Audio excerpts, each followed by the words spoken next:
জাগো সব, তিস্তা বাঁচাও। লিখেছেন রাবেয়া বাসুরি লেখা। এই তিস্তার জোয়ারে ক্ষত বিক্ষত হয়েছে অজস্র প্রাণ। এই তিস্তার জোয়ারে ভেসে গিয়েছিল আমারই বুকের ধন, নাম তার ছিল মানিক।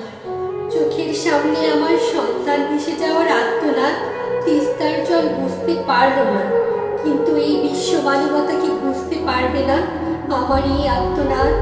কখনো ভেসে গিয়েছিল আমার গৃহপালিত পশু, আবার কখনো ভেসে গিয়েছিল আমার ঘর বাড়ি।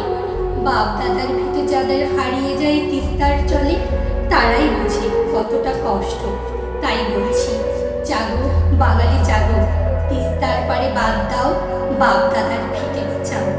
এই তিস্তার পারে বাদ দিলে রক্ষা পাবে শত শত ফসলের জমি, বাংলাদেশের অর্থনীতিতে উন্নয়ন হবে। আর কতকাল তিস্তার মানুষের বুকের কান্না দেখতে হবে আমাকে? আমি আর দেখতে চাই না তিস্তার মানুষের বুক ভরা আর্তনাদ। তাই বিশ্ব মানবতাকে বলছি, জাগো সবাই, তিস্তা বাঁচাই।